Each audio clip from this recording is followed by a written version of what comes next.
look at Mark chapter 10. And this is near the, getting near the end of his ministry here. I was giving you time if you want to turn there. If not, it's up on the screen, and that's where you'll just stare. And that's fine. But I want you to realize kind of what's happening. Now we're getting late into his ministry.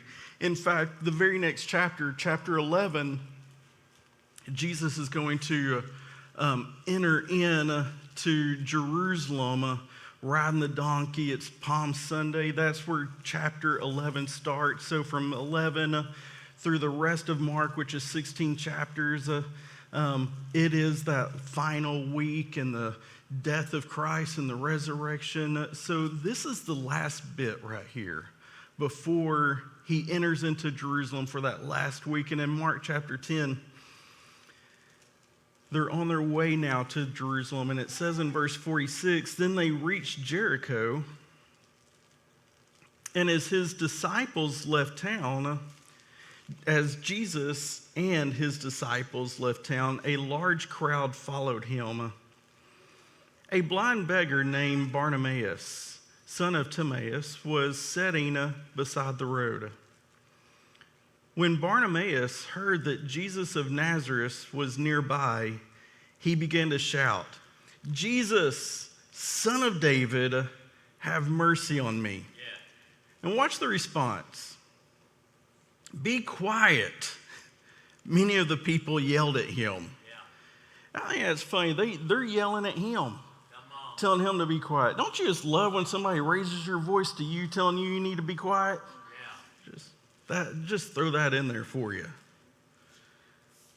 But he only shouted louder, Son of David, have mercy on me. When Jesus heard him, he stopped and said, tell him to come here. So they called the blind man. Now they're excited for him. Before they're telling him to be quiet, he's kind of down because they got onto him, telling him you need to be quiet. And now they see his down face and they go, hey, cheer up. Cheer up. They said, come on, he's calling you. And Bartimaeus threw aside his coat, jumped up, and came to Jesus. What do you want me to do for you? Jesus asked. My rabbi, the blind man said, I want to see. And Jesus said to him, go, for your faith has healed you.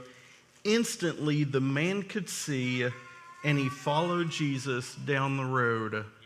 And here's where I want to take. There's this one small verse within that passage. It was at verse 50, where verse 50, where it said he threw aside his coat, and jumped up, and came to Jesus. And that's what I want to preach to you this morning is throw off the coat. Throw off the coat. Yeah. And I find this interesting. We're going to set up, and we're really going to look at Mark chapter 10 a little bit. But as Jesus is coming into now this area, he's passing through Jericho and on his way to Jerusalem, and the disciples with him, the large crowd following him. And you have this one blind man, Bartimaeus. And he can't see Jesus coming, but he hears him coming. He doesn't know what's happening, but he's heard some things about Jesus. He's heard some things that have taken place. He's heard, I'm sure he's heard the legend and of how he is healed, how he's probably raised Lazarus from the dead. I'm sure that has got to him, and how he's healed lepers, and he's fed the thousands, and he's fed the multitudes, and he has healed the deaf and the blind and the mute, and he's done all of these things. And I'm sure he's decided this isn't going to be my moment that I just let it pass by. I'm going to do something about it. And you see something within this blind man that as he's hears the crowd, and he hears Jesus coming by and this multitude, and the crowd's getting louder and louder. So he raises his voice and he begins to shout out, "Jesus, Son of David, have mercy on me." And the response to the crowd is what's interesting. Because the crowd tells him to be quiet. That's what they said. And can I just tell you, this crowd that didn't mind him begging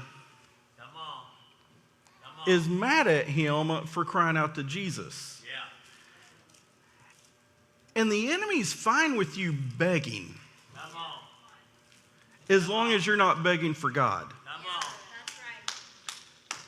Yeah. The enemy is always fine if you're just a beggar. Yeah. He's fine to keep you in this begging lifestyle, this begging mindset. Come on. The enemy is fine if you're begging, as long as you're never begging for God, because that's when your lifestyle changes. Yeah. That's when he does a change in your life. Listen, he's always fine with you begging, and I'm afraid that too many of us are quiet with the enemy because they're fine. He tells us to be quiet if we begin to beg for God, but he's fine at giving us what we think we need when we're just beggars in our lives. Yeah. Come on. And this is what you see here. You see this blind man, and you see an atmosphere that they are against him seeking God, but they're fine with him seeking what he feels he needs. Come on. Come on. They're fine with just giving him a little bit. They're fine with just giving him change here and there, but they're not fine with him seeking God. Listen now. Listen. Yes. And this happens because, listen, this is a blind man, and I've realized that when you lose your vision, you always become a beggar. Yes. Yes.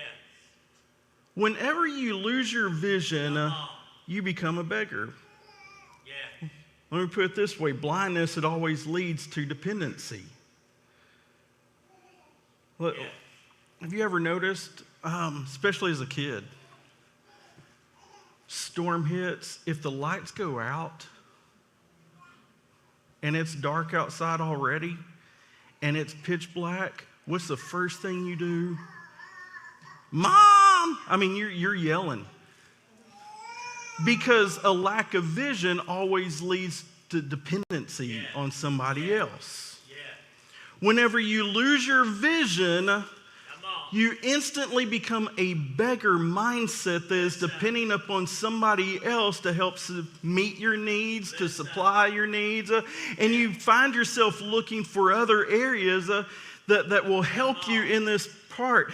And it's this broken expectations that happen in your life when your lights go out. You start begging for things that you don't think, that you really don't need, but you think you need. You'll find yourself begging for love in wrong places, looking for love in all the wrong. I mean, you'll beg for it. You'll beg for approval from somebody else. You'll beg for attention. You'll beg for Facebook likes and Instagram likes, and you'll put up your selfies in just the right light. And if you don't get the likes that you think you should be getting, you'll take another selfie. You'll post. Why? Because you're begging for validation, begging for attention, begging for love, begging for approval, begging for all the things that you think will satisfy you in that moment. Yes. And you always end up Come on. just a beggar, Yes. Yes.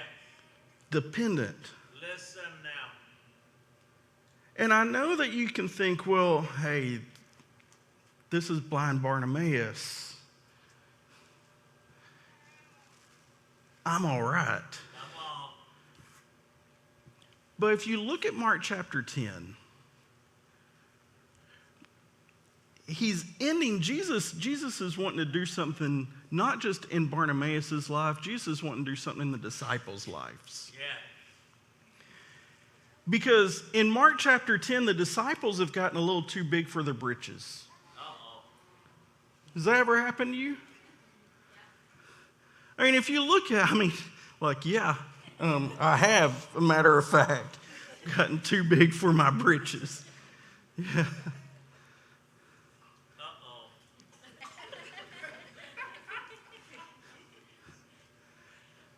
When you look at Mark chapter 10, here's what I'm talking about. At this point in Jesus' ministry, the crowds are pretty big. Yeah. They're following him pretty good. The disciples think they're something because they've got access to Jesus. So they think they're big shots. You see the real Jesus come in here now. Because you go from a little bit earlier at the beginning of the book or the chapter 10 of Mark. You have them, the parents are bringing their kids to Jesus, and the disciples are going, hey, back off. Keep the kids away. Keep the kids away. Keep the kids. I mean, they're playing security now. I mean, they're big things. Yeah. Early on, they would have loved any crowd to come. Come on. Now they're picky about the crowd that's coming. And they're keep them quiet, keep them away, he's got important things he's got to do. He's got business he's got to take care of. He's got to do this and this and this. And they're keeping the kids away. And Jesus is getting on to them and saying, hey, no, bring the kids to me. Bring the kids to me. Yeah. Listen, the least of them, they're important to me. So bring the kids to me. And then it goes right into this rich ruler decides to come in like, hey, I want to follow Jesus. And you know the disciples vetted him. You know Judas had already said, hey, this would be a good asset right here to the kingdom. Jesus, we got to get him in here. Yeah. Man, he's got the finances to get me out of trouble. I mean, he's got the, he's thinking all this. Yeah. He's vetted this guy, and they bring to Jesus like, hey, there's this rich guy. He really wants to follow. He's really sincere. Man, he loves God. He's a good guy. We talked to him a little bit. He knows the law. He's been keeping commandments. And this guy, he comes to Jesus, and he says, hey, what do I got to do to follow you? And Jesus is going, what? You got to keep the commandments. I've done that. I'm good. Yeah. They vetted me already. Well, sell everything and just follow me. Give it to the poor and follow me. Come on. I didn't want that Jesus. Oh, come on. I wanted a conforming Jesus. The one that just told me, hey, you're doing good. Come on, follow me. Keep it all. Do what you want. Live how you want. And this is what they're dealing with right now. They're getting introduced to a real Jesus who is bringing them down because the disciples, they might be able to see with their eyes, but they've lost their vision of what the kingdom is. They're like Bartimaeus. They're thinking it's all about them because it even goes into the next part. Right before this happens, you have James and John arguing and saying, hey, Jesus, let's get you a little quiet. Don't tell Peter about this. He won't like it. And don't tell the others. But Jesus, when you come to your kingdom, can I sit on this side and my brother sit on the other side of you? I mean, we want the special seats. Come on. We've been doing good. We've been following you. We've been following you for 3.5 years now. We've been faithful. Come on. Can't we get the special seats?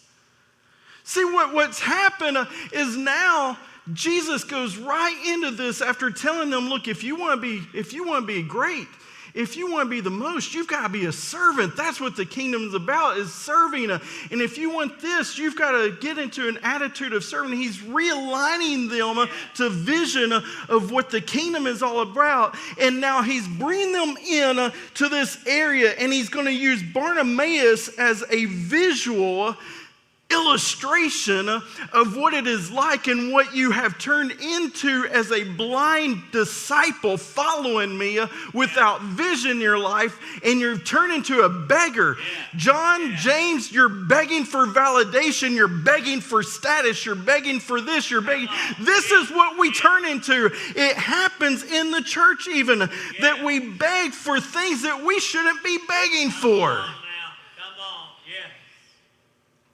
missing what Jesus is trying to do. In other words, we have eyes but still not see. Yes. Yes. So when people come in, if we're not careful, we lose sight of the vision and we're just begging for stuff. Come on now. Come on. Have churches begging for numbers, Yes. begging for access, begging for likes, begging for this, begging for everything, begging, Come on. but not begging for Jesus. Come on. Listen now. Begging for change without really wanting change. Yeah. Yeah, that's good. Come on. Come on, did you get that? Begging for change instead of God allowing us to be the change. That's it. Uh-oh. Begging. Beggars. Yes. Listen, you might not be a beggar, but like the disciples, we've been acting like we are. Come on. Begging for handouts. Yeah. Begging for approval. Come on. Just fill my cup. Yeah. Come on. We don't even sing the song, Fill My Cup, Lord. No, just fill my cup. I'll take it from anybody. Just fill my cup. Yeah. Uh-oh. I'm feeling empty. I came in today feeling empty, and I just need, I'll take anybody. I'll take anything. Just make me feel a little better. I just want a little change. Come on. Begging. Don't look at me like that. That mean like that. Don't that'll hurt me. I need validation. Come on, I need amens. Come on, give me a little change, We get like that, don't we? Come on. Just a little bit. I need this. I need this. And we find ourselves as beggars, but not begging for God. Yeah. Yeah. And can I just tell you, you can keep coming to church and you can get filled up a little bit and you can go back and you can get empty. Yeah. You can come back and you can get filled. I feel a little better. Come on. Just give me a good word. Give me a good word. Let me leave here with some change in my pockets. Just some. I need something. Or you can leave with God and never have to beg again. Listen now. You don't have to seek change. You can seek the one who will bring you the change in your life that you're after. Yeah. You don't have to be the beggar mindset. You can get up like Bartimaeus and from then on just follow him. Yeah. But here's how it happens. This is what I love about Bartimaeus. Is he hears Jesus passing by. He's in this state as a beggar. He's in this place as a beggar because that is what life has thrown at him. He doesn't have any way to earn anything. He's blind and he's handicapped. He's disabled, and now this is his place. This is all he can be, is what he's decided. I can beg for change and just make it by. And he's tired of it. And he's not going to miss a moment because he hears Jesus passing by. And listen, you may not see him, but if you can hear him, your moment's here. No, you might not be able to see him, but if you can just hear him, there's a chance I can be set. I can leave here different if I can hear him. I don't necessarily have to see him if I can just hear him. This is my moment. It can change in this instance, and this is what Bartimaeus has come to. And the first thing, before he even gets to throwing off the coat, the first thing Bartimaeus has to do is he's got to throw off the crowd. Listen, this is big for you, because if you really want the change in your life, there's some people that are going to tell you to be quiet. There's going to be some people in your life that's going to say, no, that's enough. You don't need to go for it. Listen, there'll be some people that try and guide you away from him, and you have to decide, am I going to be guided away or am I going to be guided towards him? And you've got to learn who you're going to have in your life. The people that's going to try and silence you from God when you're pursuing him, or are you going to be around the people that's going to just challenge you to go before him and find him? You got to learn to throw off the crowd. You'll never get close to God if you keep listening to the crowd. Come on. Because the crowd's fickle. That's it. The crowd will tell you to be quiet when you want him, and then the crowd will tell you to cheer up when he says he wants you. Yeah. Same crowd. The crowd, the next day as they enter Jerusalem, the crowd's going to sing Hosanna to him as he's coming in. They're going to cry, crucify him on Friday. The same crowd. You can't listen to the crowd. You can't be dependent upon the crowd. What you're after, the crowd is fine with throwing you change to keep you quiet. But you've got to learn that if I'm tired of just the change from here and there and I want real change in my life, I've got to throw off the crowd that's affecting my decisions right now. So you've got to throw off the crowd. Because you can keep getting stuck, you can keep getting comfortable. The crowd will try and keep you in this simple place. That's right. And what Bartimaeus does in throwing off the crowd is he cries out even louder. Come on. Like, I'm tired of the change. I'm tired of the nickels you're throwing at me. Yeah. I'm tired of the dimes and the quarters. I didn't see it, but I heard some pennies clinging. I'm tired of that. I'm tired of this. I want real change, and the person that's coming by can make the real change happen in my life. And he aligns himself with where he needs to be because he begins to cry out. Did you notice what he cried out? Yeah. Son of David. That's it. Not teacher. Not good man. He is saying, when he is crying out, Son of David, have mercy on me, he is acknowledging you are the Messiah. You are the one that they prophesied about that would be the Son of David, the one that would save us. You are the Messiah. I believe that. And you are the one who can make the difference in my life. He's aligning himself with who God really is. And what happens is in order to get your vision back in your life, you have to get his position back right in your life. And you have to acknowledge that you're just not after a little bit from him. You're not after just a little feel-goodness of him. You're after change, real change, not just coins thrown at me. I mean, real change in my life that I can be the change that I'm after. So he positions Jesus back in authority of where he should be. And when Jesus is not first, what happens when you don't line him the right way and he's not first, that is when you begin to lose your vision. That's when it begins to get dim. And Bartimaeus, as blind as he is, begins to get vision back in his life right at this one moment because he aligns in the place where Jesus should be in the first place. Son of David, have mercy on me. And he stops Jesus. Come on. You know, I almost preach this just saying, don't let let him pass you by. Come on. Because that's what happens a lot of times is we'll just be quiet and we miss moments that God's speaking to us. He's passing by and we allow him to pass. Because I don't want to disrupt anything, or I don't know if I really want it, if the real change. I mean, that,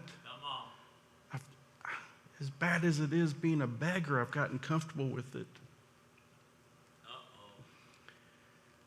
I know what the day-to-day is. I've learned how to get by Come on. with just a little change here and there. Come on. I've learned how to get by with just going from club to club or whatever it is. I mean, where we're seeking. Come on. I've learned how to get by just going from this relationship to that relationship to this one, just looking for love. Just a little bit make me feel better. Come on. I've learned how to get by. I'm good at begging. I've gotten good at it, and if I'm no longer a beggar, I don't know what I would be. And what happens is we miss moments because we're not totally ready, and we let Jesus pass us by. Yeah. Yeah. Bartimaeus, like, not today. Cries out even louder. The crowd comes up to him and they say, "Hey, cheer up, Bartimaeus, cheer up. This is your day. This is your moment." You know, the disciples were kind of the first ones to tell him, because they're still a little big head. They haven't got it all yet. Like, hey, he'll see you now. Come on, cheer up. I'll lead you. I know him firsthand. Just stay with me. And Bartimaeus' response, and it's so subtle. In fact, I've read this a lot, and I never really caught it. In that verse 50, he says he threw aside his coat. Yeah.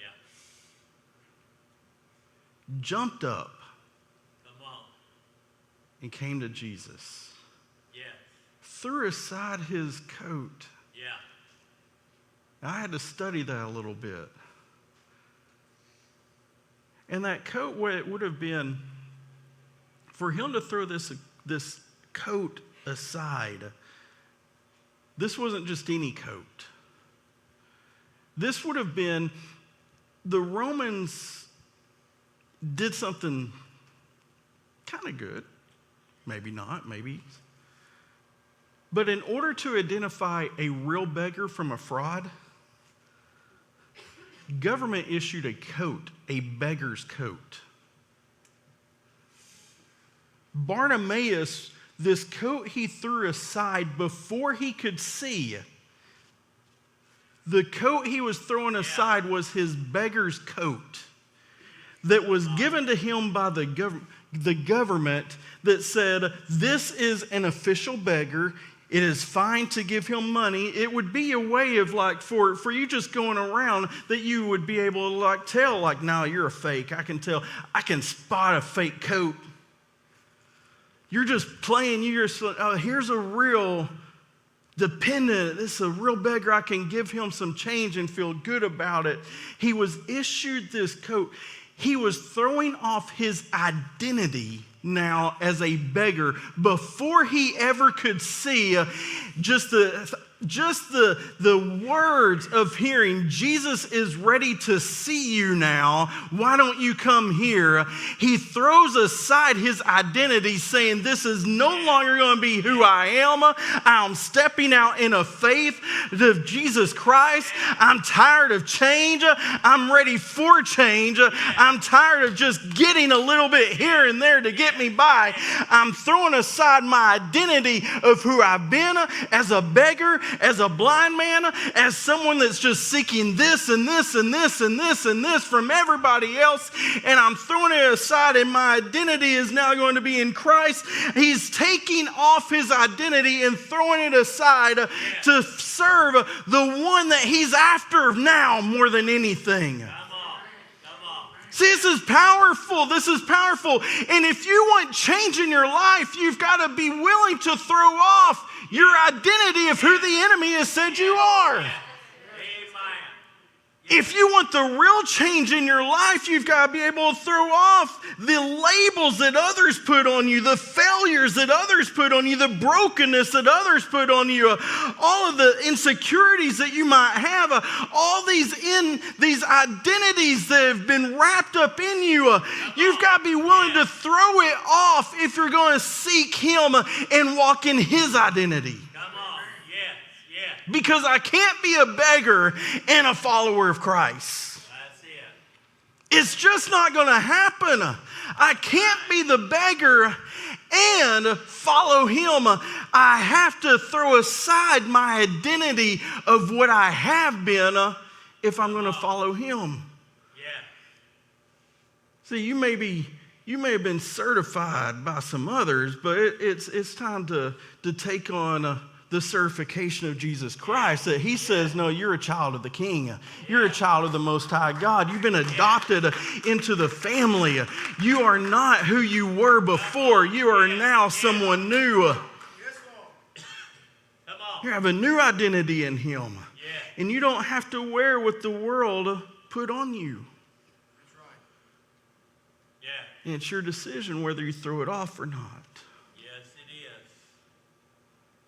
Yes, it is. But that coat, it also was something else. Come on. Not only was the coat his identity, but what they would do, how they made the coat, is the coat, they would spread it out. And that is where they would throw the change as people were walking by. The coat was used for that purpose. They didn't have a little cup.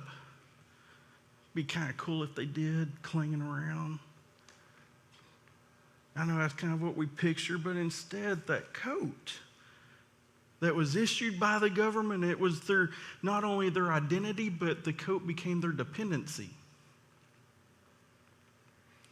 It was their way of making money.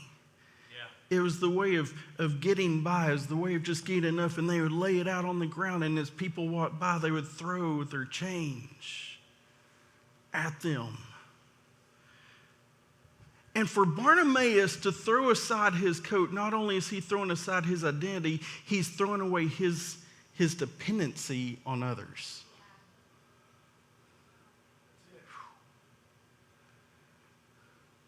That's where it gets hard. Yeah.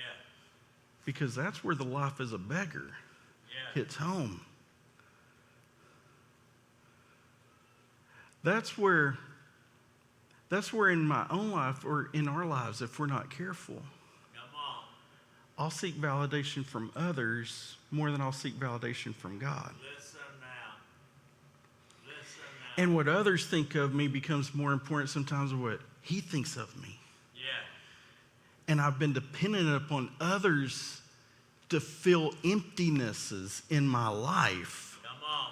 Throwing me nickels, throwing me dimes, throwing me stuff that really isn't worth anything, but in the moment it feels good.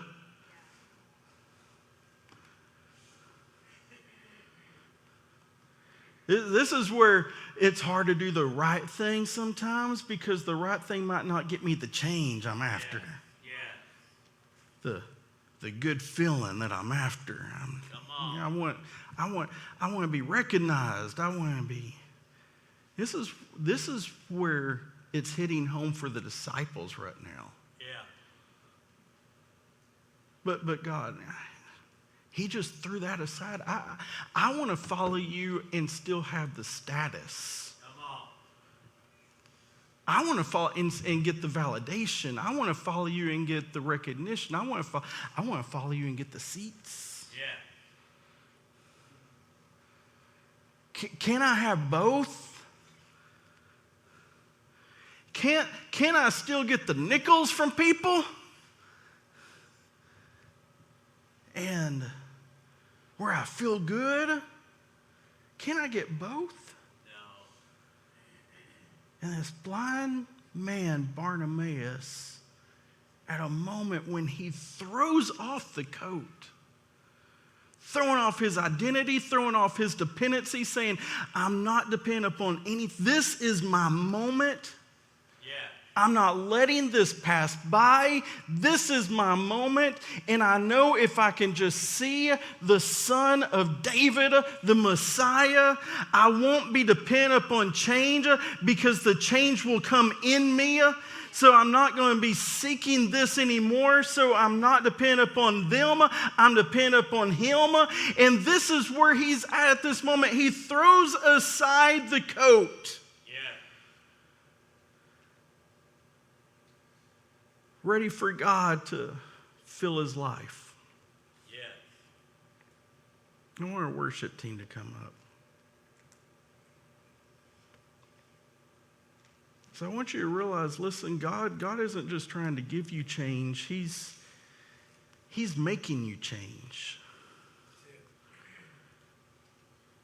And I know that we have this idea of God that we like to visualize, that he conforms to us and he'll just throw us stuff, help us out. Just a God that just, God, I'm going through a rough patch. Throw me something. And we've got this idea that is who God is. He's just walking by throwing us change.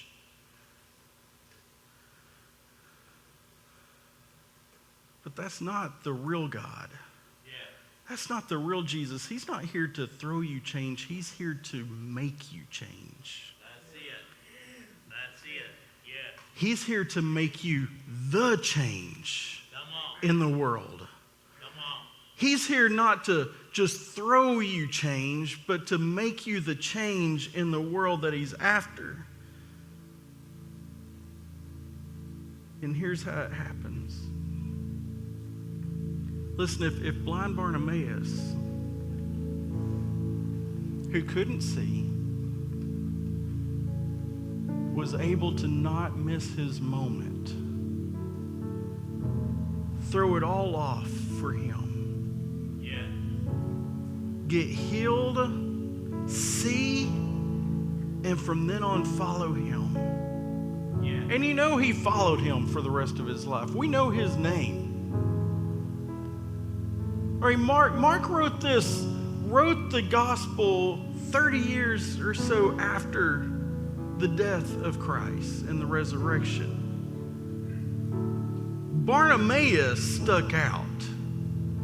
He's not writing and saying, there's this blind man. No, he knew him by name. Because from that moment on, he followed Christ. A believer.